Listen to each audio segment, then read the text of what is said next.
저는 영어권에서 사는 동안에 종종 이런 질문을 받았습니다. 가장 좋아하는 노래는 무엇입니까? 참 이상하지요? 가장 좋아하는 노래는 무엇입니까? 아주 자주 듣는 질문입니다. 여러분이 가장 좋아하는 노래는 무엇입니까? 입장이 좀 곤란하세요? 노래라고 하는 것은 현재 내 인생을 그대로 드러내줄 수 있는 중요한 근거이기 때문입니다. 아마 우리 정서로 따진다면 기성세대는 아마 많은 사람들이 트롯을 좋아할 것입니다. 그리고 어떤 분들은 클래식을 좋아하기도 하고 어떤 분은 팝이나 그리고 발라드를 좋아할 것입니다. 소위 MZ세대는요 K-팝을 좋아할 것입니다. 그러나 대부분의 그리스도인들은 찬송가나 복음성가를 좋아합니다. 하나님의 이름을 높이는 찬송, 그리고 하나님이 내게 경험하게 하신 그 믿음의 경험을 토대로 하나님의 영광을 드높이는 찬양. 우리가 가장 좋아하는 노래는 무엇입니까? 중요한 것은요, 노래를 좋아하지 않는 사람은 없습니다. 결론은 뭘까? 노래를 좋아하지 않는 민족은 없다는 것입니다. 그러니까 국가별로 보아도 노래를 좋아하지 않는 국가는 없다. 그러면 한 국가에서 가장 중요한 노래는 어떤 걸까요? 우리나라로 말하면 애국가지요. 그리고 국가인 것입니다. 국가는 각 나라마다 전 국민을 애국심으로 불타오르게 만드는 노래가 아니겠습니까? 그리고 각 나라의 국가에는 전 국민이 하나 되는 응집력을 갖게 하는 놀라운 힘이 있습니다. 저는 각 나라의 국가가 도대체 어떤 노래로 만들어졌을까를 연구하다가 참 동시에 충격과 감동을 받았습니다. 유럽의 나라들은 대부분 전쟁에 많이 시달렸던 나라들입니다. 그런데 유럽의 북해 한가운데 있는 아이슬란드는 정말 묻혀져 있던 나라입니다. 그런데 이 나라가 기독교 국가인데 전 국민의 80%가 기독교인입니다. 이 나라의 국가는요, 제목이 참 매력적이에요. 찬양의 노래예요. 찬양의 노래가 바로 국가예요. 가사는 바로 이런 내용입니다. 우리 조국의 하나님이여, 우리 조국의 하나님이여, 우리는 주의 거룩하고 거룩하신 이름을 찬양하나이다. 주께는 하루가 천년 같나니 천년은 단지 하루에 지나지 않나이다. 여러분 가슴이 좀 뛰지 않습니까? 성경을 그대로 다 그야말로 국가의 가사로 다 담아 놓았습니다. 여러분, 이 아이슬란드의 국가가 경기장에서 울려 퍼진다고 생각해 보세요. 그리고 스포츠 경기 가운데 금메달을 획득해서 여러분 시상대에서 울려 퍼진다고 생각해 보세요.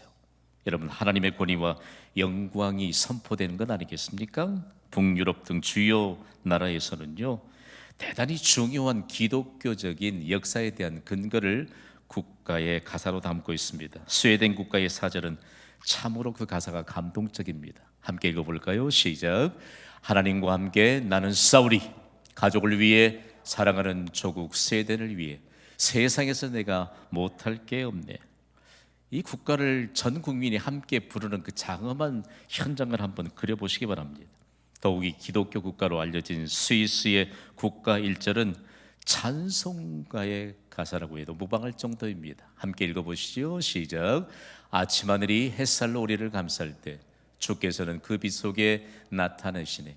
주께서 이 땅에 살고 계심을 느끼고 만타네. 스위스를 방문해 보면요, 모든 기념품에 십자가가 새겨져 있어. 그런데 여행을 안내하는 안내자들이 경고합니다. 여기에선 그리스도인의 마음이 뜨거워져서 이것저것 사는데 한국의 공항에 내리는 순간 그거 병원 용품으로 사람들이 그렇게 생각한대. 여러분, 한 나라의 국가가요 얼마나 중요한 하나님의 역사에 대한 근거가 되고 있는지를 알 수 있습니다.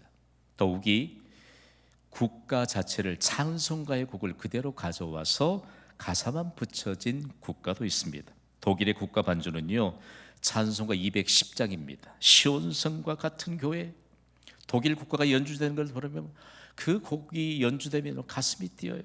영국의 국가는요, 찬송가 70장 피난처 있으니. 여러분 생각해 봐요. 우리가 생각지도 못했던 일들이 지금 전 세계의 국가들을 통해서 인류 역사의 주관자이신 하나님의 일하심을 나타내주고 있습니다. 대한민국은요, 대한민국 국민인 예배자 여러분, 우리는 역사를 바로 세워야 될 중요한 사명감을 가지고 있습니다. 우리가 부르는 애국가는요, 원래 1905년 윤치호가 편집했던 찬미가, 요즘 말하면 찬송가지요, 거기 14장에 실렸던 찬송가입니다. 원래 가사를 한번 볼까요? 함께 읽어보시죠. 시작. 동해물과 백두산이 마르고 닳도록 하나님이 보호하사 우리 대한 만세, 무궁화 삼천리 활해강산 대한 사람 대안으로 길이 보전하세. 예배당에서 울려 퍼졌던 찬송가입니다. 그런데 유일신인 하나님을 범신론적인 하느님으로 가사를 고치고 말았어요. 여러분도 혹시라도 무심코 유일하신 하나님을 하느님으로 기록하는 일이 없기를 바랍니다. 하나님은 유일하신 전능하신 분은 하나님은 한 분뿐이십니다. 그분이 하나님의 하나님, 하느님이 아니에요. 대단히 중요한 문제 하나입니다. 오늘 우리의 예배를 받으시는 분도 유일하신 하나님 한 분뿐인 하나님이신 줄 믿습니다. 우리나라가요, 왜 이렇게 복을 받았을까? 그 근거를 살펴보면 오늘은 좀 기독교적인 이런 신앙을 바탕으로 여러분과 말씀을 나누기를 원합니다. 성경은요, 자손 대대로 복 주시는 하나님의 역사가 기록되어 있습니다. 그리고 한 사람의 믿음을 통해서 자손 대대로 복받게 하시는 하나님의 역사에 대한 기록이 바로 성경입니다. 그렇다면 여러분, 오늘 하나님께 예배하는 우리가 자손 대대로 복 주시는 하나님의 은혜 가운데 살게 될 것을 믿으시기 바랍니다. 오늘 예배하는 우리의 가정에 하나님이 선물로 맡겨주신 자손 대대로 복 주시는 하나님의 약속이 임하게 될 줄 믿습니다. 오늘 우리가 함께 하나님이 주신 본문으로 삼은 시편 22편은 자손 대대로 복 주시는 하나님의 역사를 메시아로 오신 예수 그리스도에게 뿌리를 내린 이 믿음을 통해서 이루어진다는 것을 다윗이 노래하고 있습니다. 오늘 본문은 좀 길어서 중간 대목부터 우리가 살펴보았습니다만 시편 22편에는 이런 제목이 붙어 있거든요. 다윗의 시입니다. 인도절을 따 엘렛 샤할에 맞춘 노래. 우리말이 아닌 히브리어 참 어렵지요. 다윗이 지휘자를 위해 아침 사슴에 맞춰 지은 노래다라고 말합니다. 여기에 아침 사슴이 등장하는데 엘렛이라고 하는 것은 사슴. 여러분, 사슴이 고운 목소리를 낸다는 것 아시나요, 여러분? 사슴이 엄청나게 고운 미성을 낸대요. 그리고 사슴 아름답잖아요. 아름답잖아요. 그리고 아침, 사슴과 앞침이라고 하는 두 개의 단어가 만나서 아침 사슴이라고 하는 하나님께서 온 인류를 향해 가장 아름다운 존재로 우리를 드러내고자 하는 이와 같은 비유법을 써서 아침 사슴을 등장하고 있습니다. 아침도 대단히 중요한 의미죠. 여러분, 아침에 그 영롱한 아침 이슬이 좀 그려지십니까? 여러분은 아침에 싱싱한 편이세요? 아니면 해 진력에 싱싱한 분들이세요? 찬양대만 한번 대답해 봐요. 여기 뭐 체면이 있으니까 아침에 싱싱하다고 대답하겠지요. 늦게까지 주무시지 말아요. 복 받은 사람들은 아침에 일찍 일어납니다. 성경적입니다. 하나님은요, 아침 사슴을 통해서 우리가 하나님 앞에 귀한 존재다. 정말 귀한 존재다. 여러분, 아침 사슴에 관한 내용들을 주시면서 하나님 앞에 향기롭게 헌신한 존재들을 드러낼 때 하나님은 사슴을 등장시켰습니다. 목마른 사슴이 시냇물을 찾아 헤매이듯이 하나님을 찾고 경배하는 자에게 하나님은 복을 주십니다. 저는 성경을 읽다 보면 막 옛날의 기질들이 막 살아나려고 해요. 저도 어린 시절엔 한 웅변 했거든요.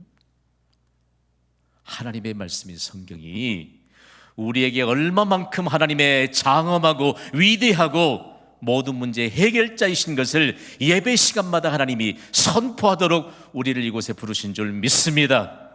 우리가 가진 모든 문제, 고민, 염려, 걱정거리 이미 다 해결해 주신 줄 믿으시기 바랍니다. 그것이 바로 하나님께 올려드렸던 찬양이잖아요. 오늘 우리가 이 예배에 노래를 도대체 몇 곡이나 했습니까? 이 우리가 부르는 노래는요, 생명력이 있습니다. 아침 사슴이 하나님을 향한 아름다운 헌신의 이 아름다운 모습으로 우리 눈앞에 펼쳐지게 될 때 그 누구보다도 먼저 정말 하나님 앞에 준비된 믿음으로 하나님 앞에 나오는 자가 복이 있음을 나타내 주십니다. 이스라엘 왕이었던 다윗이 그렇게 살았거든요. 그러니까 다윗이 기도하면 기적의 길이 열렸습니다. 그리고 기적의 열매가 맺혔습니다. 근데 시편 22편은 별칭이 하나 붙였는데 메시아 시편입니다. 시편 22편이 시작하면서 너무 고통스럽고 그 예수님이 십자가에서 그 고난을 모두 감당하시는 이와 같은 일들이 애연되어 있는데, 이 말씀이 모두 예수님이 십자가를 지시고 인류의 구원을 완성하심으로 다 이루어졌습니다. 후반부는 우리로 말미암아 그리고 우리의 후손들에게까지 영광스럽게 하나님의 약속을 따라서 이루어지고 있습니다. 그래서 오늘 우리는요, 자손 대대로 하나님이 복을 받게 하시는 영광스러운 존재인 것을 잠시도 잊지 않게 되기를 간절히 소망합니다. 그러면서 다윗이 우리에게 전하고자 하는 이 메시지는 도대체 어떤 메시지일까요? 시편 22편 19절은 아주 핵심적인 구절입니다. 마치 기쁨의 노래를 부르듯이 함께 읽습니다. 시작. 여호와여 멀리하지 마옵소서, 나의 힘이시여 속히 나를 도우소서. 아멘. 하나님은요, 하나님의 속도를 가지고 계십니다. 아멘 하세요. 경신교회 오시면 제가 깨우쳐 드리는 게 있는데, 하나님께는 하나님의 속도가 있어요. 오늘 이 예배 하나님의 급속한 해결해 주시는 하나님의 속도를 우리의 믿음을 따라서 우리에게 허락하시기를 주님의 이름으로 축복합니다. 대단히 중요해요. 다윗이 긴박한 상황 가운데서 만났던 하나님은 도대체 어떤 하나님이신가? 하나님은 나의 힘이라고 고백하고 있습니다. 하나님의 힘은요, 세상이 줄 수 없는 힘입니다. 그리스도인들이 한 가지 오해 가운데 살고 있는데, 세상에 힘을 가진 사람 앞에선 주눅이 드는 그리스도인들이 있을지 몰라요. 여러분, 세상의 모든 힘을 능가하실 분은 우리의 예배를 받으시는 하나님이십니다. 하나님의 이름을 부르는 자들에게 나의 힘이신 하나님, 나의 힘이 되신 하나님을 경험할 수 있는 은혜의 문이 열리게 될 줄 믿습니다. 자신이 고백했던 이 하나님, 여러분, 우리가 하나님을 경험하면요, 담대해집니다. 교회는 적어도 자기 힘을 잔뜩 가지고 오는 사람들이 많습니다. 그러나 예배가 시작되면 여러분의 힘을 다 빼내세요. 그리고 하나님이 주시는 힘으로 가득 채워가시기를 바랍니다. 그러면 한 주간 하나님의 속도를 우리가 경험하게 될 것이고, 하나님의 힘을 경험하게 될 것이고, 우리로는 할 수 없는 하나님의 힘으로 말미암아 해결해 주시는 놀라운 은혜가 있을 줄 믿습니다. 이 내용을 바탕으로 다윗이 경험했던 이 하나님이 힘 주셨던 그 하나님은 구체적으로 어떤 하나님이셨을까요? 그는 20절에 이런 고백으로 노래합니다. 내 생명을 칼에서 건지셨던 하나님. 다윗에게 얼마나 대적들이 많았습니까? 여러분, 하나님이요, 믿음으로 살면 시기를 불러일으킬 만큼 복을 주실 줄 믿으시기 바랍니다. 하나님이 복 주시겠다고 말씀하시는데, 그 복에 대해서는 자꾸 사람의 눈치를 보면서 하나님과 적당한 거리를 둡니다. 여러분, 경신교회 태동이요, 작은 공동체입니다. 교실 한 칸이에요. 주변에 수많은 교회들과 모든 사람들에게 시기를 그야말로 한 몸에 한 공동체가 받을 만큼 하나님이 복을 부어 주셨습니다. 중요한 내용이에요. 교회가 세워지면서 하나님이요, 교회를 통째로 그냥 뭉뚱그려서 복 주시는 게 아니고, 다윗처럼 하나님은 나의 힘이심을 믿음의 고백을 따라서 경험하는 자를 하나님이 복되게 하십니다. 우리를 통해서 하나님이 저 김 목사의 힘이 되시는구나, 하나님이 김 목사의 배경 되시는구나. 하나님이 아무개 성도님의 배경이 되시는구나. 이런 내용들을 하나님은 계속적으로 나타내십니다.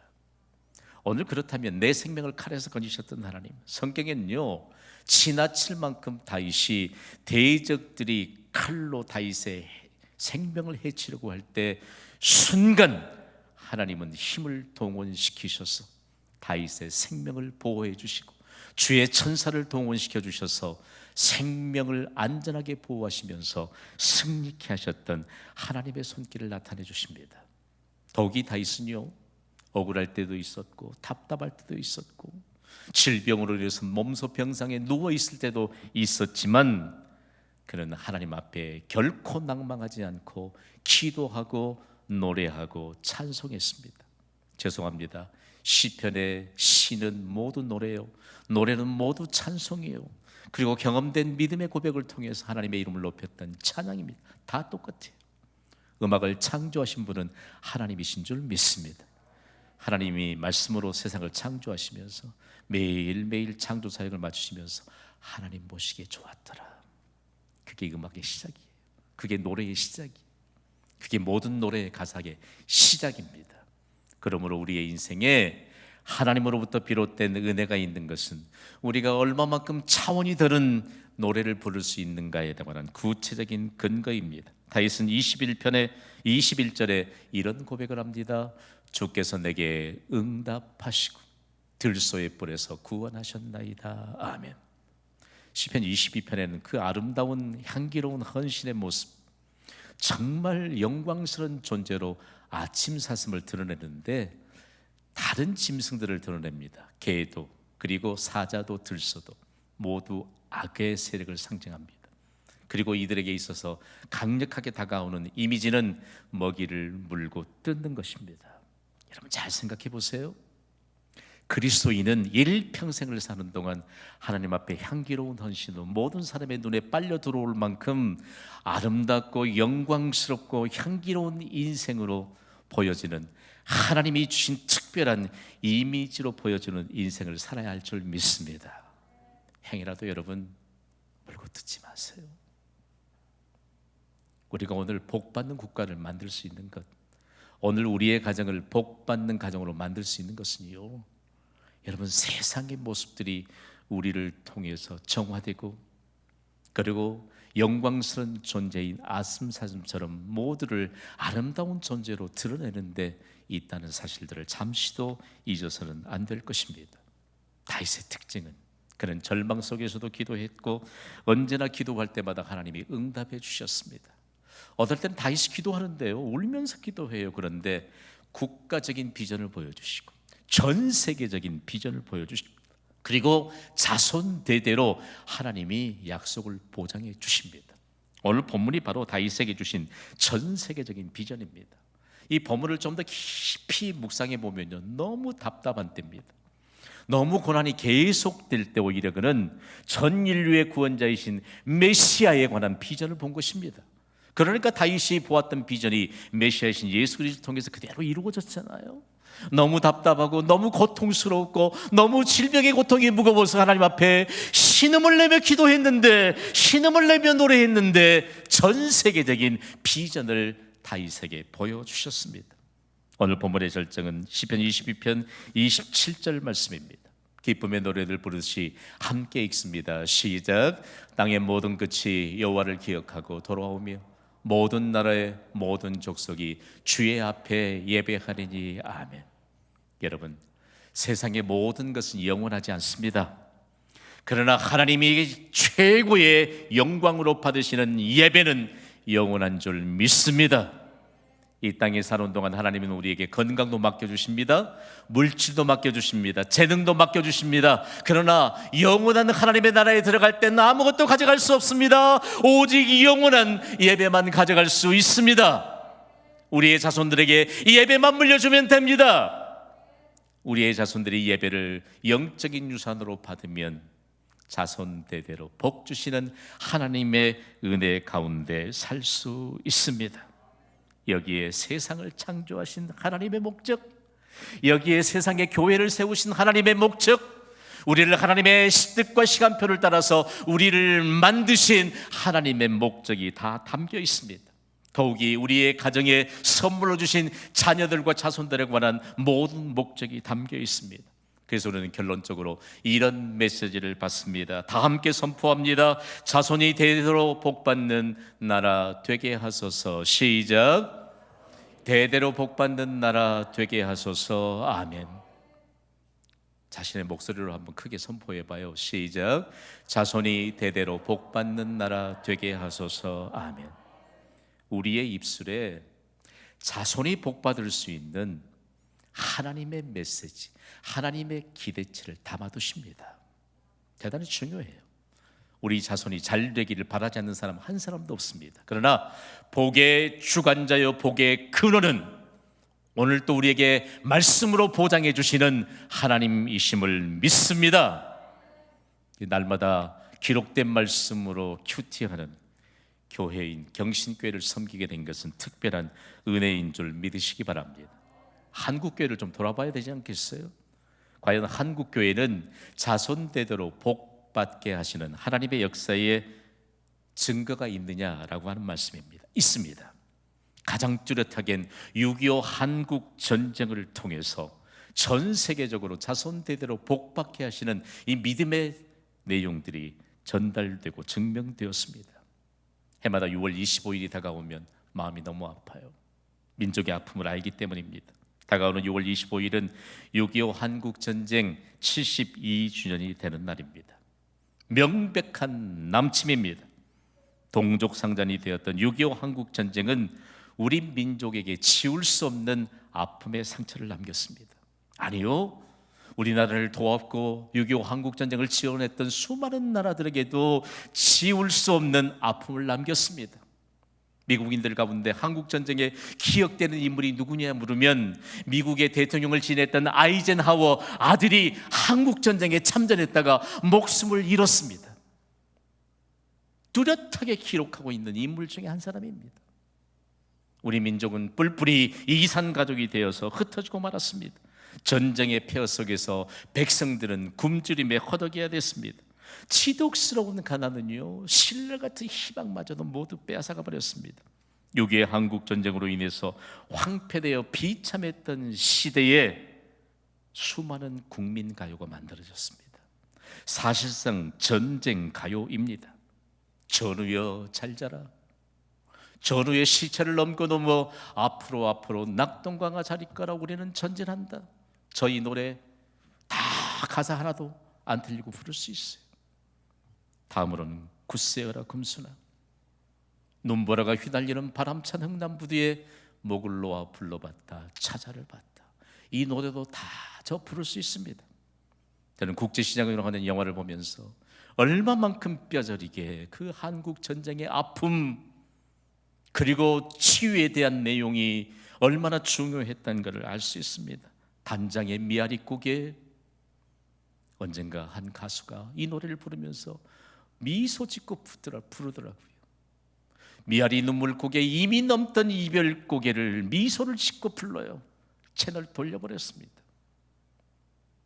민족의 아픔이 담긴 미아리고개, 이별의 부산정거장도 잘 아시지요. 한마는 피난살이 서름도 많아 그래도 잊지 못할 판잣집이요. 온통 이 나라의 모든 국민들이 눈물과 한이 맺힌 노래를 만들어내고 불렀습니다. 부산 끝자락까지 피난 행렬은 마지막 소망을 잃어먹인 만큼 거기에 피난 행렬이 줄을 이었었는데, 이런 민족적인 한과 눈물이 맺혀 있는 노래가 만들어졌을 때 한국교회는 무엇을 하고 있었을까요? 여러분, 전쟁의 폐허로 전 국민이 한이 맺힌 눈물의 노래를 만들고 부를 때 한국교회는 소망의 노래를 불렀습니다.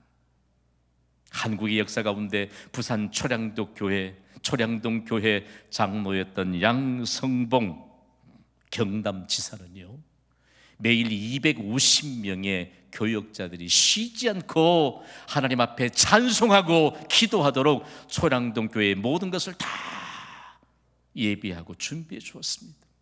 이 소식이 전국 각지에 전해졌을 때 전국에서 지역별로 나라를 위한 기도회가 불을 지피면서 계속 뜨겁게 하나님의 보좌를 움직이는 기도가 올려졌습니다. 찬송하고 기도하고, 그리고 결국은 이 나라에 놀라운 하나님의 역사가 일어났는데, 우리 국민들 가운데 기억하는 것이 바로 대한 기독교 구국회입니다. 이미 하나님의 나라를 옮겨가신 한경직 목사님이 조직하셨던 이 기도운동, 여러분 중요한 것은요, 이 기간 동안에 울면서 가족을 그리워하고, 그리고 도무지 희망이 없어서 눈물로 한이 서린 노래를 불렀던 사람들이 교회마다 울려 퍼졌던 찬송 소리, 기도 소리, 그러면서 슬픔과 한이 맺힌 노래를 부르는 한 사람 한 사람을 초청해서 그곳에서 함께 예수 그리스도를 소개하고 예수 그리스도의 영광을 찬양하면서 그들이 맺혀 있던 아픔이 치유되기 시작했습니다. 그리고 자손 대대로 복받는 나라에 대한 기반이 6.25 한국전쟁 동안에 한국교회와 성도들을 통해서 단단하게 다져진 것입니다. 6.25 한국전쟁 이후에 한국교회는 기적적인 성장을 가져왔습니다. 이때요, 전 세계에 복음을 전했던 선교사들이 도대체 한국에 어떻게 저렇게 기적적인 교회 성장이 있었을까? 그 한국교회의 기적적인 성장의 요소가 자손대대로 복받는 나라가 된 근거가 됐는데, 세 가지로 결론을 지었습니다. 성경이었고, 기도였고, 전도였습니다. 한국교회는 성경을 절대적인 생명과 구원의 말씀으로 받았습니다. 우리도 절대적인 생명과 구원의 말씀으로 받는 자에게 하나님의 말씀의 능력이 임하는 줄 믿습니다. 하나님의 말씀을 매일 펼치세요. 하나님의 말씀을 펼치지 않으니까 우리가 하나님이 주시는 능력의 메시지를 잃어가고 있습니다. 그때도 여러분, 한국교회는 기도했습니다. 기도의 열정을 드높일 때 하나님은 기도할 때마다 응답해 주셨습니다. 한국교회의 성도들은 예수님을 믿으면 반드시 전도했습니다. 그 당시에 이런 정황들을 담은 내용들을 읽어보면요, 우는 자들에게 가서 예수 그리스도의 사랑을 전하며 친히 데려다가 함께 찬송하고 기도하고 말씀 받도록 전도했는데, 얼떨결에 나와서 눈물을 흘리며 한 맺힌 노래 대신에 하나님의 영광을 찬양했던 찬송이 자손 대대로 복받게 하는 근거가 됐습니다. 오늘 우리의 노래, 이 예배를 통해서 우리가 몇 곡의 노래를 했는지를 기억하시길 바랍니다. 그리고 우리의 노래가 얼마나 값진 것인가를 여러분의 속해 있는 삶의 현장에서 친히 다시 한번 점검해 볼 수 있기를 원합니다. 한국교회 그리고 경신교회로 말미암아 대한민국과 지구촌은 소망이 있는 줄 믿습니다. 더욱이 우리의 자손 대대로 복 주시는 하나님의 영광과 약속이 임할 줄 믿습니다. 우리는 무엇을 해야 할까요?